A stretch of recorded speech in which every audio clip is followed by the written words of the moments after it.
It's 2 in the morning, and you're awake again. The room is dark except for your phone, and your phone is showing you someone you went to school with. Same age, same start, more or less. And somehow they're standing in a life that looks like the one you were supposed to have. You're not jealous, exactly. It's quieter than jealousy. It's a question that only shows up at this hour when there's no one around to perform for. What's wrong with me? Hold that question. Don't answer it yet. Because before this video is over, I want to show you why it might be the wrong question entirely. Let me show you someone else first. A man stands outside a bar on Long Island checking IDs at the door. He's built like a linebacker.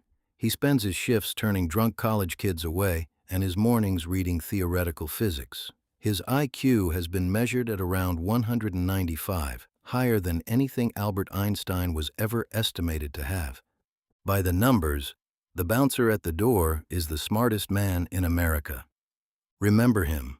We're coming back to him, and when we do, his story is going to change how you think about your own.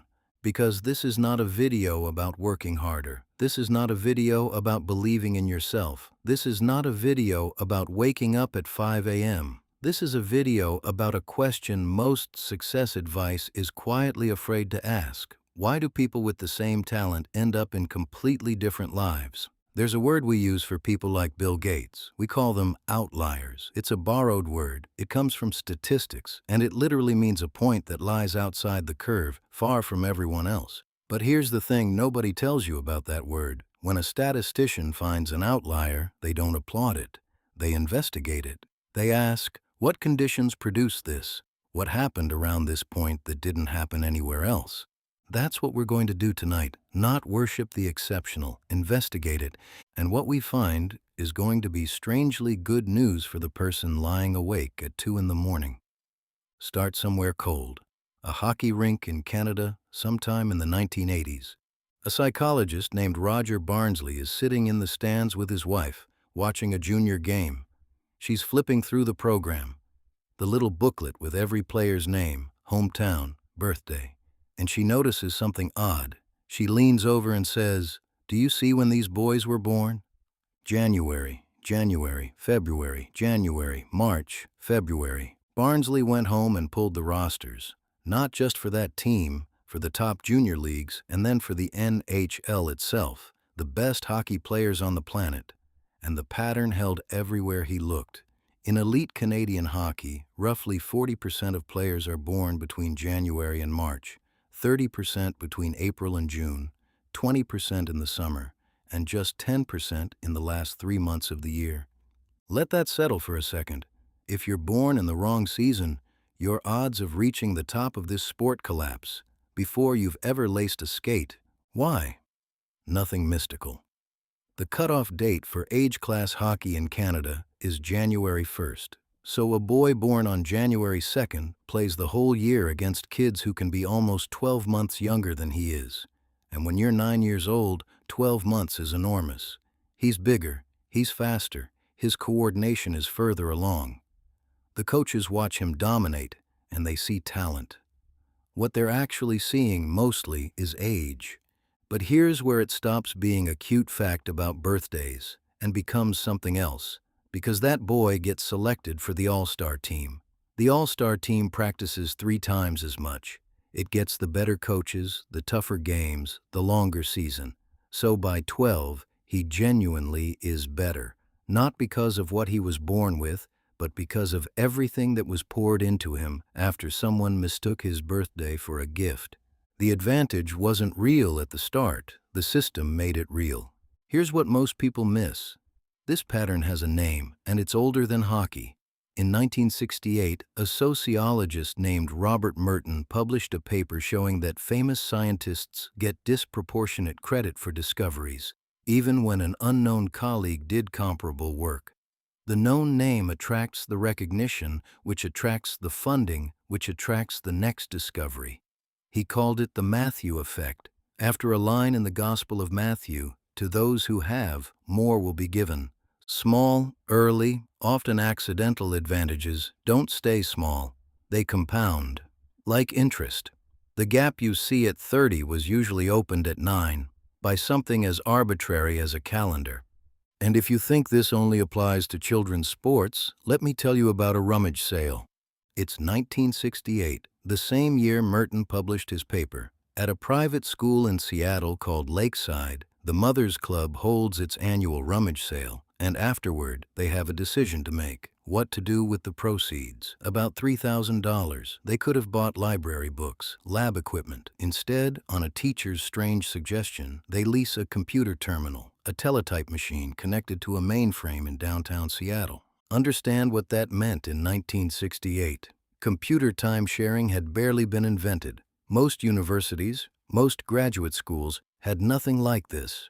And it's sitting in a room at a middle school, available to anyone curious enough to stay after class. A 13-year-old 8th grader stays after class. His name is Bill Gates. From that room, one improbable door opens onto the next.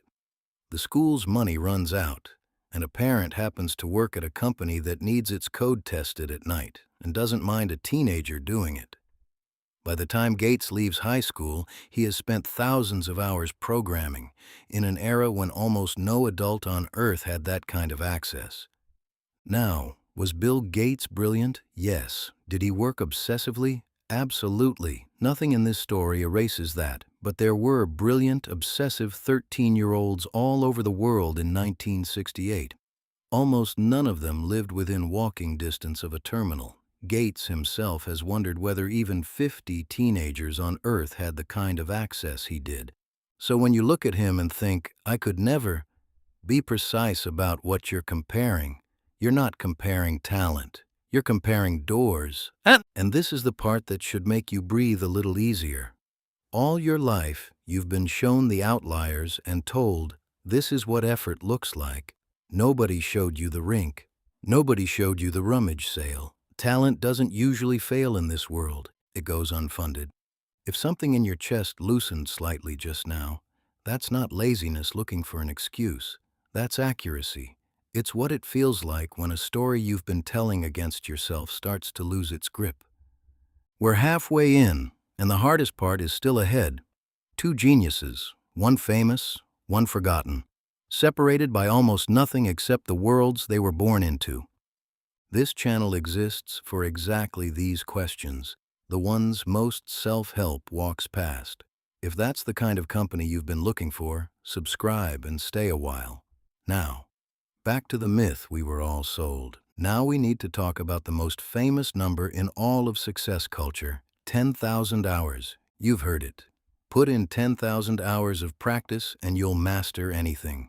It comes from a real study. In 1993, a psychologist named Anders Ericsson studied violin students at an elite music academy in Berlin and found that the best of them had accumulated, on average, around 10,000 hours of practice by age 20.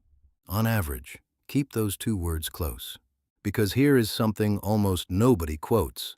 Ericsson himself, the man who ran the study, later wrote that the 10,000-hour rule, as the world knows it, is wrong in several ways. Half of those elite violinists hadn't actually reached 10,000 hours by 20, and at 20 they weren't masters yet. They were promising students with a long road ahead.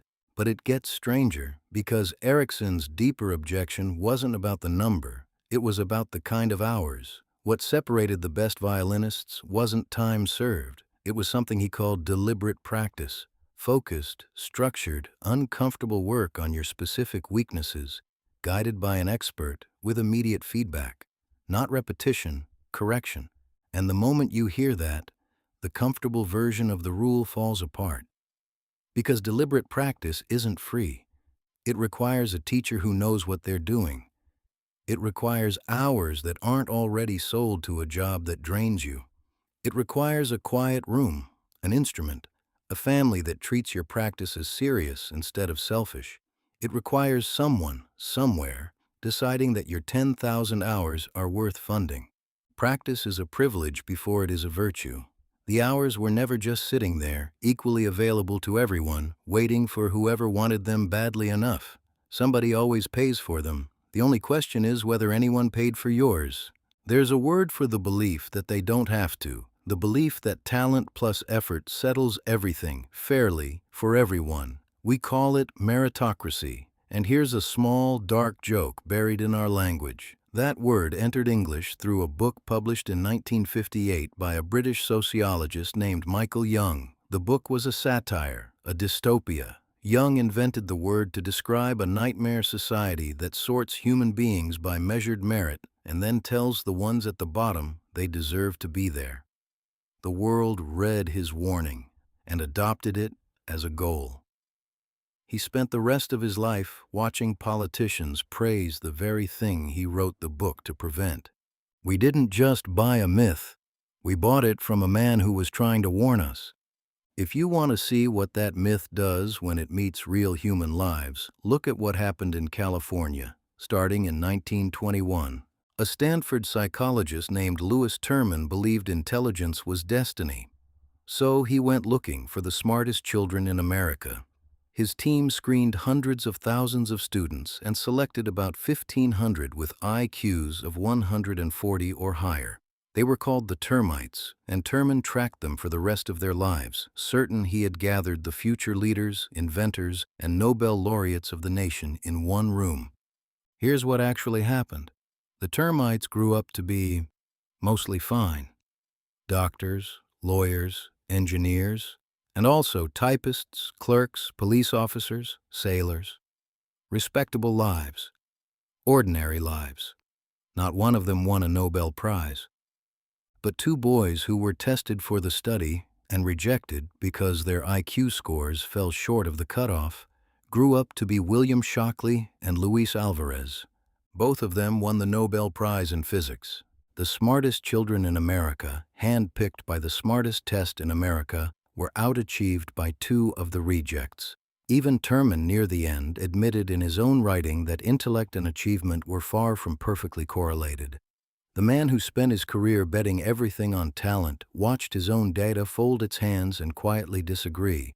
Past a certain threshold, being smarter stops predicting much of anything. What starts predicting? Where you stand, what you can reach, who answers when you knock. Which brings us back at last to the man at the door of that bar on Long Island. His name is Christopher Langan. He taught himself to read before he was 4. He was doing advanced math as a child the way other kids watched cartoons. As an adult, his IQ was measured at around 195, a number so high that standard tests struggled to hold it. And he grew up in a kind of poverty most success stories never mention. One set of clothes, shoes with holes in them, a violent stepfather, a family that moved and never had enough. But the talent was so loud, it broke through anyway. And Christopher Langan won a full scholarship to Reed College. This is the part where the movie version cuts to the triumphant montage. What happened instead was smaller and worse. His mother failed to fill out a financial aid form. That's it. That's the whole catastrophe. A piece of paper, unsigned by a woman overwhelmed by her own chaotic life. The scholarship collapsed. And when Langan went to the administration to explain, nobody bent. He dropped out.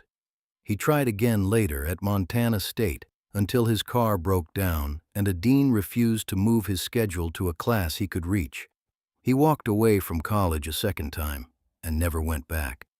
The smartest man in America spent years checking IDs outside a bar on Long Island. Today, he lives on a horse farm in the Midwest, working on a theory of the universe that no academic journal will touch. Stay with me.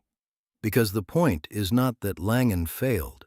The point is what his story looks like when you set it next to another genius. Robert Oppenheimer was brilliant in the same once-a-generation way, doing laboratory experiments in 3rd grade, studying physics by 5th. But Oppenheimer was raised in wealth, in a home that trained him from childhood to speak to powerful people as if he belonged in the room, and it shows in the strangest place. As a graduate student, Oppenheimer faced expulsion over an incident that should have ended his career. He talked his way back in. Years later, with rumored communist affiliations in his file, he was still chosen to lead the most secret military project in American history. Langan couldn't survive a missing form. Oppenheimer survived everything. A sociologist named Annette Lareau found the difference, and it isn't intelligence. Wealthier families, she observed, actively cultivate their children, teaching them to negotiate with adults, question institutions, ask for what they need, and expect the system to bend. Poorer families, stretched thin, tend to leave children to face institutions on their own. So when the world said no to Oppenheimer, he heard an opening position. When the world said no to Langen, he heard a verdict. Langen didn't lack intelligence. He didn't lack discipline. He didn't lack desire. He lacked a world that answered when he knocked. Now come back to 2 in the morning, to you, in the dark, holding your phone, holding that question, what's wrong with me? Look at what you've been doing. You took your outcome and their outcome and laid them side by side, like 2 scores in the same game, but you never saw the board they were playing on. The rink, the rummage sale, the form that did or didn't get signed. The room where someone taught them, at 8 years old, to expect the world to say yes. You were never comparing talent, you were comparing boards, and you only ever saw one of them. So what do you carry out of this? 3 things. First, success was never talent alone. It's talent multiplied by opportunity, and a multiplier of 0 erases everything. We've spent our whole lives measuring one factor and calling it the whole equation. Second, behind is a measurement error. You cannot compare timelines that never started from the same line. The feeling is real, the math underneath it is not. And third, the one to keep. The question was never, what's wrong with me? The honest question is, what would I look like if someone had funded my 10,000 hours? Sit with that one, not as a wound, as a release. Because the moment you stop blaming the player for the board, something opens up. You get to ask a new question, quieter, more useful. Not, why am I behind, but, what doors are actually near me now? Boards can change. Yours is not finished. So tell me, which one landed closest to home tonight? The hockey rink or the unsigned form? I read the comments here and I'd genuinely like to know. If this is the kind of conversation you've been missing, subscribe. This is the first part of a series, because there's a piece of the board we haven't touched yet. The place you grew up, the culture that raised you. It's still in the cockpit, still flying the plane, and next time I'll show you exactly how. Until then, be gentle with the player. You never chose the board.